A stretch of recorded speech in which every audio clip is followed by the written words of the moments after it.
Welcome back, my dear sweet friends. How is everyone today? Are you guys warming up at all?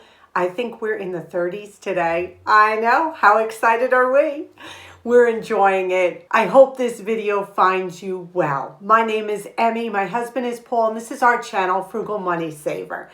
We're an early retirement, debt and mortgage-free couple living in New York. And our channel is devoted to saving you money and showing you how to have a full, abundant life while you save that money. And today's video, we hope, is no exception. We have jam-packed this video again. It's like as the week goes on, I'm like, we got to show them this. I want to show them that. It all hopefully comes together into a cohesive video for you all. We're going to talk about something that happened twice in the last just couple of days where Paul and I were misled and uninformed about two different companies and our money. I'm going to go into detail on this and how we need to be vigilant, how we need to be aware, and how we can't just let things slide and think, oh, well, the company is aware of that, they'll fix it. We're also going to show you how we continue to save money over the winter by composting. Yes, we compost year-round, and Paul is going to show you exactly how we do that. It's one of my favorite things. Even though it's wintertime, the compost heap reminds me that spring is coming soon, so that's always a good thing. And then we're going to go into the kitchen. My son is even going to make a rare cameo. I know him and Dixie have contracts that they have to negotiate before they'll come on. And we are going to show you two unusual but amazing recipes using things in the kitchen that I didn't know what to do with. And I think one of them you're going to be super surprised with. And they both were delicious, honestly. So stick around. We hope this video proves encouraging. If you are new here, come on in, hit that subscribe button. We have such a good time here. Just read my comments down below and you will see what a loving community we really have. So the first thing we're going to do, we're going to take the camera outside and I'm going to turn it over to Paul for a little while and we are going to show you how we winter compost. So here he is. As you can see, I shoveled the snow to make a path to get to my composter. Even in the wintertime, you compost all year long. There's no reason not to. It works, even though it's frozen and cold out. Just keep composting, and this way you'll be able to have some beautiful dirt in the spring to plant all your plants. Let's go inside. Look at that. That's got a lot of goodies in there. Eggshells. Let's throw some more in there, see what it looks like. There we go. Now I'm going to try to give that a turn. Organic kitchen scraps, again, no meat, no bones, nothing like that, no grease, no oil. Here it is. This is freezing cold out, snow everywhere. Yeah, it's a little hard to get through. A little bit of work, but look underneath. You always want to turn this, even in the wintertime. So there you go, slight turn, it's frozen. It's still gonna compost down. When the weather gets warmer, it'll start to work. When the spring comes, the worms are gonna come up from underneath. There's no bottom to this. The bottom of this container is open to the ground and the worms will come in, and here's the top of a pineapple. I have a container I keep on my kitchen counter that I throw scraps that we don't use into. And the good thing about this is we are wasting nothing. This soil will be turned into food again come the springtime. Isn't that neat? We keep a container right by the sink. So like if I peel potatoes or something like that, or we have the little ends of the carrots, they go right into that. And then we empty it at the end of the day. By the springtime, you will have such rich, fertile soil to add into your garden. If you've watched our videos in the past, you've seen how good we do on our tomatoes and basils and green beans. Corn. You all remember Paul's corn patch, right? Just a little bit of encouragement that you can start a compost anytime. Now I'm going to turn the camera around. We're going to get into the kitchen. I'm going to show you two recipes. These were both new to me, and one, the pasta recipe, was totally new to me. Totally new. I hope it encourages you to look through your refrigerator and freezer. Find out what you can use. Little bits of this, little bits of that, and create a gourmet meal. Here you go. We are going to make a super fun recipe. I have leftover spinach dip from Paul's birthday. When my family was here, I used only ingredients I had in the house. You all would be so proud of me for our little get together. I make my own spinach dip. It is basically frozen spinach I defrost and squeeze the water out of.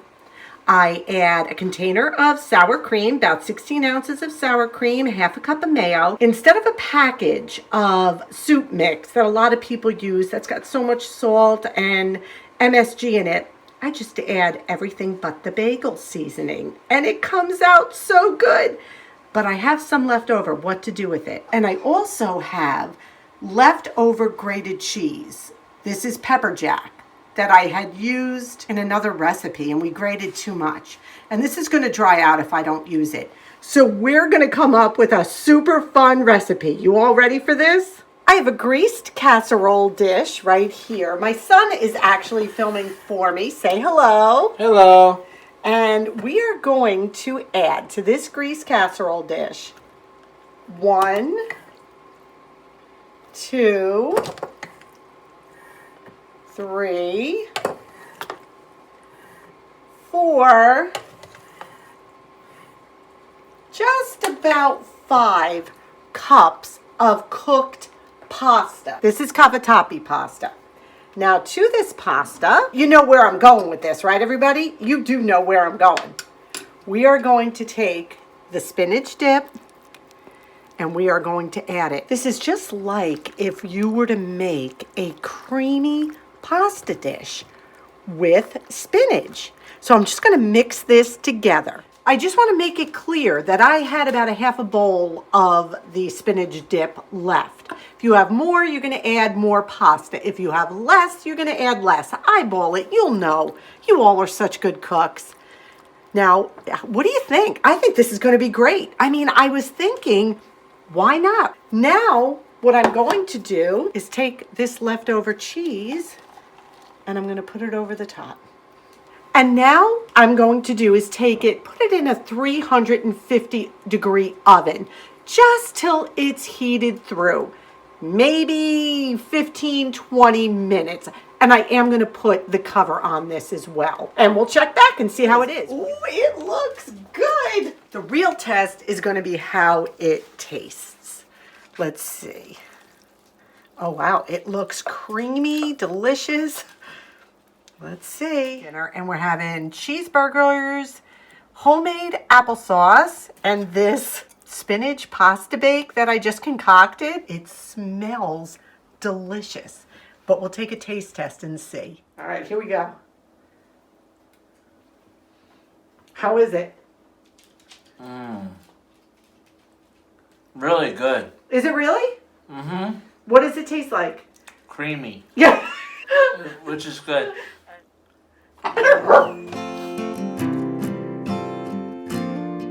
We're continuing on with what did I do with ingredients that needed to be used up in our kitchen. And I told you the other day I had bananas that definitely needed to be used up. So we're going to make some banana pancakes. What we're going to need for this is a cup of flour. It called for a tablespoon of sugar, but you know me, that seemed like too much, especially with the sweetness of the banana. So I'm going to put a teaspoon of sugar in. 2 teaspoons of baking powder. We're going to need a 1/4 teaspoon of salt. We're going to need an egg, a cup of milk over there, 2 tablespoons of oil, but I have the big jug, so I didn't drag it out yet. It called for 2 ripe bananas. Now, I read through the reviews, and I will link the original recipe down below, like I always do in my description box. A lot of people said if the banana was big, don't use 2.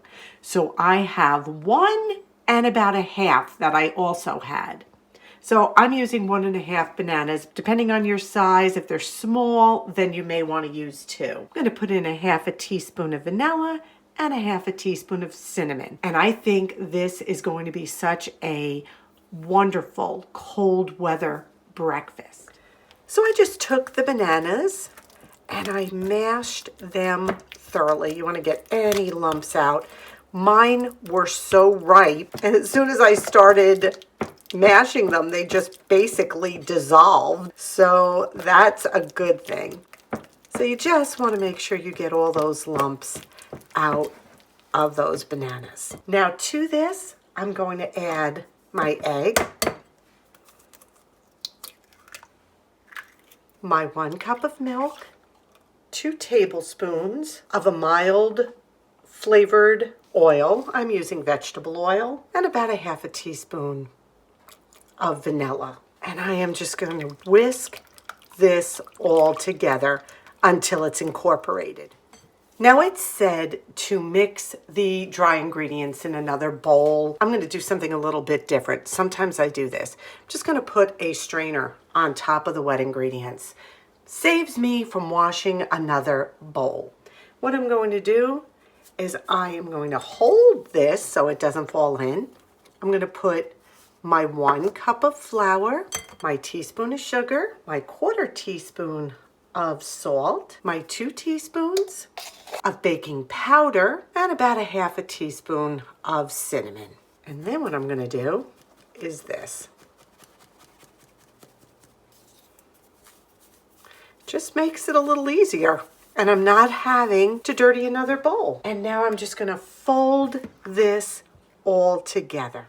My electric griddle is set to 325. When I read through the reviews, the trick to this recipe is to cook it on low and slow because we want the middle to cook as well as the outside. So I am just going to take my scoop, and we'll do it in about, I would say, 2 scoops per pancake. That looks about right. And I just melted some butter on here to grease the pan. So these are looking like they are ready to be turned. See all those little bubbles? Fingers crossed. Looking good. I always get a little over the edge.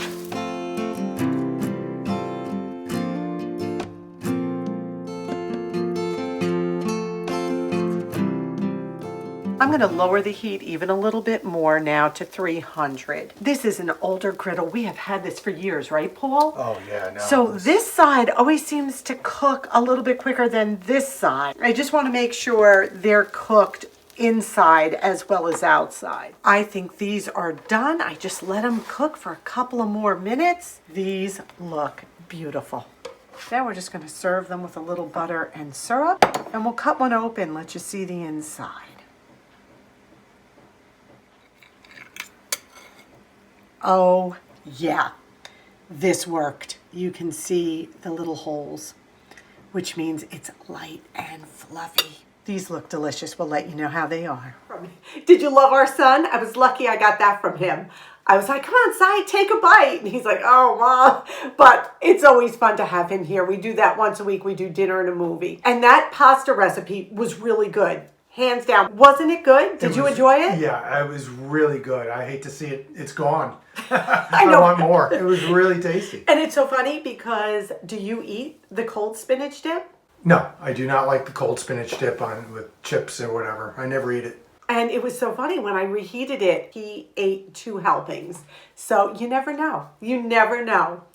And at the end of those banana pancakes, he put his fork down. He looked at me and he said, man, that was delicious, right? Yeah, I thought I was at one of those pancake houses down south. It was awesome. They were phenomenal.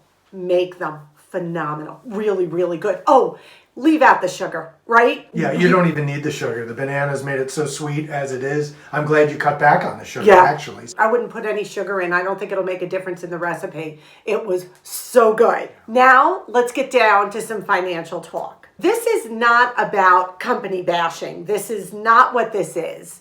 What this is we want to make you all aware of things that can happen to you that we can sometimes miss, and that means money out of our pockets, money we're losing. And this happened to us twice in the last literally few days, I think like the last 4 days. The first one was, I had told you a while ago that we get the Sunday paper delivered every week for 99 cents for the Sunday issue. It's our local paper. It's got our coupons, our flyers. We love it. For 99 cents, that's way cheaper than going into the store and buying it. I think it's up to $2.50 in the store or something a week for the Sunday paper, if not more. And we don't have a Dollar Tree near us. I know some people say go get it at the Dollar Tree. We don't have one by us at all. I knew it was for a year that we would get this 99-cent offer. So you know how I always tell you, put your reminders on your calendar or in your phone so that before that subscription ends, you can call the company and stop it. My phone went off. I knew I had to call that day, which I did. This was back in October. And they said to me, oh, no problem. We're going to extend it for another year for you. I was like, wow, these guys are awesome. Thank you so much. He said, yes, you'll get a bill in December for the 2 months. And it will continue to be 99 cents a week and whatever you want to tip your carrier. Got the bill the other day. Oh my goodness. Let me show you this bill. So here's our bill. It's supposed to be 99 cents a week for the Sunday paper. We get 1 paper a week. Look at these charges. $5 for premium edition.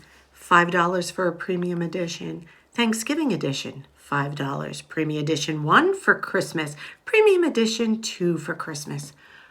What the heck are premium editions? This made no sense to me. And when I called the gentleman to ask what these were, he said they were a little color supplement added to the newspaper. And it was $5 for each of those little color supplements added. I don't even know what, honest to goodness, they were talking about. We get it for the coupons. $5, 5, 10, 15, 25, 30. That's as much as my food haul the other day. I was not paying this. No way. No way. So as you can see, that was what was that? Honestly, I stopped the paper immediately. I said, stop, cut me off. I'm not paying that. That's ridiculous. For what? A color picture on the front of a newspaper? I don't even know, honestly, what it is they're talking about. And again, this is not company bashing. This is their business. This is how they run it. But I was unaware of it. So I canceled it and I said, please stop my subscription. And they said effective immediately. Then as I was hanging up with him, he said, I just want to tell you that if you wait 30 days, you can come back and you will get the 99 cents a week with no extra charges. He said, you just have to wait 30 days. Now, why didn't the first man tell me that? Well, because he thought that I would just pay the bill and never even think twice about it. But now, as you see, I did think twice and we canceled it for now. Second one, I had made 3 returns to Amazon. I love Amazon. So again, no company bashing, but we must beware. I made 3 returns to Amazon in December. They were gifts that I had bought. I got them. I wasn't thrilled about them. I knew I could get a better price elsewhere, whatever it may be. So 3 items I packaged up. They went back in time. Everything was perfect. I look on my account at returns and it said everything was credited to my account December 27th. I kept checking my credit card statement saying, where are these returns? It was a nice amount of money. Where are these returns? Where? Nothing. So finally, I got on the phone, actually speaking to a representative at Amazon, and I said, I keep looking at my account, and you're telling me you refunded my money.